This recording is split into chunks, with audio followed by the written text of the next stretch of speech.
मुगल राज्य में हिंदुओं पर जजिया कर को लेकर बहस तेज है। वहीं जजिया कर को लेकर अलग अलग इतिहासकारों ने अलग अलग बातें लिखी हैं। कुछ का मानना है कि ये कर बड़े और जमींदार लोगों पर लगाया जाता था, तो कुछ का कहना है कि यह कर कमजोर वर्ग के हिंदुओं पर लगी थी, जिसको चुकता करने में विफलता के कारण होने वाली जिल्लत से बचने के लिए उनमें तमाम लोगों ने हिंदू धर्म छोड़कर इस्लाम कबूल करने का रास्ता चुन लिया और एक बहुत बड़ा वर्ग मुसलमान बन गया। और यह सब सबसे ज्यादा औरंगजेब के समय हुआ था।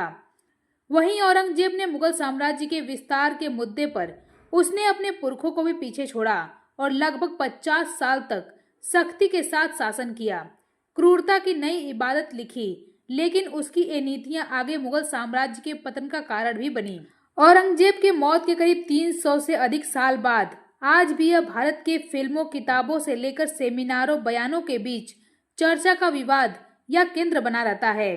कारण है उसकी की गई तानाशाही। औरंगजेब ने अपने भाई दारा के खिलाफ विरासत की लड़ाई इस्लाम के नाम पर लड़ी। यह पहला मौका था जब जंग में उसने मजहब को भी हथियार बनाया। इस लड़ाई में मुगल दरबारी दो हिस्सों में बटे हुए थे। दारा की विद्वानता, उदार छवि के चलते उसे हिंदू राजाओं का अच्छा समर्थन प्राप्त था। औरंगजेब ने दारा के पाले के मुस्लिम दरबारियों, सूबेदारों को अपनी ओर खींचने के लिए दारा को एक विधर्मी के तौर पर प्रचारित करना शुरू कर दिया। सामूगढ़ की लड़ाई में खुद को शरीयत का रखवाला बताया, जिसमें औरंगजेब पूरी तरह से कामयाब भी हुआ। दारा और अपने एक अन्य भाई मुराद का उसने क्रूरता से अंत कर दिया। पिता शाहजहां उसकी कैद में ही मर गए। औरंगजेब की इन करतूतों से उलेमा भी खफा थे। सिर्फ हिंदुस्तान से ही नहीं, मक्का से भी उसे सिर्फ लानतें ही मिली।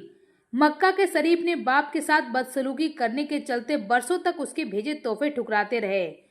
सफवी बादशाह शाह सुलेमान ने उसे एक खत में लिखा कि उसने गलती से अपना उपनाम आलमगीर रखा है। वह दुनिया को काबू करने की आलमगीरी नहीं, सिर्फ बाप को काबू करने की पिदारगिरी जानता है। बेशक औरंगजेब को पुरखों से एक बड़ा साम्राज्य हासिल हुआ हो, लेकिन वह उनकी शासन पद्धति का कायल नहीं था। पुरखे भारत पर जीत के बाद यहाँ तक कि संस्कृति में किसी हद तक रचने बसने लगे थे।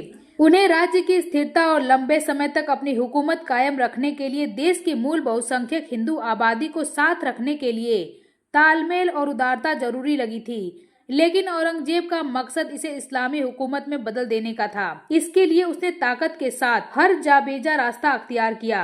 हिंदुओं पर हर वो जुल्म ढाए जिससे वो अपने मकसद में कामयाब हो जाए। औरंगजेब ने इस्लाम को राजधर्म घोषित किया। अकबर ने इसका त्याग किया था, लेकिन औरंगजेब ने इस्लामी कानूनों को अपना शासन का आधार बनाया। जिहाद के जरिए भारत को दार उल हर्ब यानी कि काफिरों के देश को दार उल इस्लाम में बदलना उसके शासन का लक्ष्य था।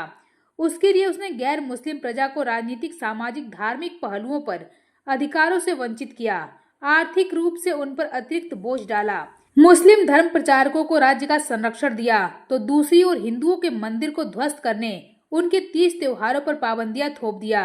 उन्हें कदम कदम पर एहसास दिलाया गया कि इन परेशानियों से इस्लाम कबूल करके निजात मिल सकती है। उसने हिंदुओं को इस्लाम कबूल करने की हर वो मुमकिन कोशिश की जो वो कर सकता था। औरंगजेब ने अपने राज्य में मजहबी आधार पर भेदभाव किया। अकबर ने 1984 में उस जजिया कर को खत्म कर दिया था जिसे हिंदुओं को चुकाना पड़ता था। लेकिन औरंगजेब ने 2 अप्रैल सन 1689 को फरमान जारी किया जिसे सिर्फ गैर मुसलमानों को चुकाना था, जिससे दिल्ली के आसपास की जनता इसके विरोध में सड़कों पर आ गई।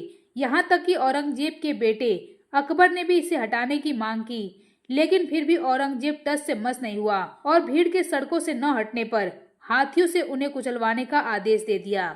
बुरहानपुर के कोतवाल मीर अब्दुल करीम के मुताबिक उसके पहले शहर में साल भर में 26,000 रुपए जजिया के तौर पर वसूला जाता था, लेकिन उसने सिर्फ 3 महीने में आधे शहर से चौगुना रकम वसूल कर लिया। औरंगजेब जजिया को कितना जरूरी मानता था उसके आदेश से पता चलता है, जिसमें उसने कहा था कि तुम्हें बाकी करों में छूट की आजादी है, लेकिन काफिरों पर जजिया लगाने में मुझे मुश्किल से कामयाबी मिली है। इसलिए अगर तुम लोगों ने जजिया कर में छूट दी तो यह इस्लाम के खिलाफ होगा। औरंगजेब ने हिंदुओं पर अतिरिक्त कर थोपने और उन्हें आर्थिक तौर पर कमजोर करने के और भी रास्ते खोजे। प्रयाग में गंगा स्नान के लिए जाने वाले लोगों पर उसने 6.25 रुपए की यात्री कर लगाया।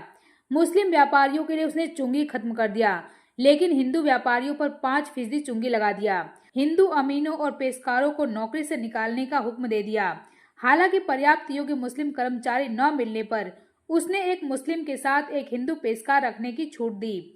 जदुनाथ सरकार के अनुसार कानूनगो बनने के लिए इस्लाम कबूल करना जरूरी था। पंजाब में कुछ परिवारों के पास पुरखों की निशानी के तौर पर वे आज्ञा पत्र सुरक्षित हैं, जिसमें यह शर्त साफ तौर पर लिखी हुई है। औरंगजेब का कहर हिंदू त्योहारों पर भी टूटा। 1665 में उसने कहा कि हिंदू अंधविश्वास में दीपावली पर दिए जलाते हैं। इसके बाद उसने इस त्योहार के मौके पर बाजारों को रोशन करने पर पाबंदी लगा दी। होलिका दहन पर चोरी की लकड़ी जलाने और होली खेलने में अश्लील आचरण के नाम पर उसने रोक टोक किया। 1695 के एक शाही फरमान ने राजपूतों के अलावा अन्य हिंदुओं के लिए हाथी, घोड़े और पालकी की सवारी की मनाही कर दी। गैर राजपूत शस्त्र भी नहीं रख सकते। हिंदू पाठशालाएं भी औरंगजेब के निशाने पर रहीं। मिर्जा राजा जयसिंह और जसवंत सिंह के बाद उसने किसी हिंदू को गवर्नर नहीं बनाया। दक्षिण के युद्धों में उसने मराठों में फूट डालने की मंशा से मराठों को अपने यहाँ शाही सेवा में रख लिया। राज्य विस्तार के साथ ही इस्लाम का प्रचार प्रसार औरंगजेब के शासन का बुनियाद था। इस्लाम कबूल करने के लिए औरंगजेब ने प्रलोभन, प्रताड़ना के विकल्प खुले रखे। जदुनाथ सरकार के अनुसार बादशाह के हुक्म से धर्म परिवर्तन करने वालों को सम्मान से हाथी पर बिठाकर गाजे बाजे के साथ जुलूस निकाला जाता। कुछ लोगों को 4 आना रोज के हिसाब से तनख्वाह मिलती थी। नौकरियों में तरजीह दी जाती थी। भूमि विवादों में जो पक्ष इस्लाम कबूल कर लेता उसके पक्ष में फैसला दिया जाता था।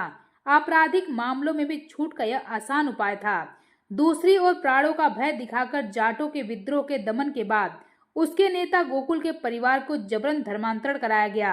सिखों के 9वें गुरु तेग बहादुर का इससे इनकार पर उन्हें शहीद कर दिया गया। मारवाड़ की सत्ता सुपुर्द करने के लिए जोधपुर के अजित सिंह के सामने धर्मांतरण की शर्त रखी गई। वैसा ही प्रस्ताव मराठा सरदार साहू जी के सामने रखा गया, जिसे उन्होंने साफ साफ इनकार कर दिया। छत्रपति संभाजी महाराज और कवि कलश के प्राणदान के लिए भी औरंगजेब की यही पेशकश थी, लेकिन वे नहीं झुके। इतिहासकार डॉक्टर SR शर्मा के मुताबिक औरंगजेब की धर्मांधता ने एक शासक के तौर पर उसकी अनेक खूबियों को पूरी तरह से धूमिल कर दिया।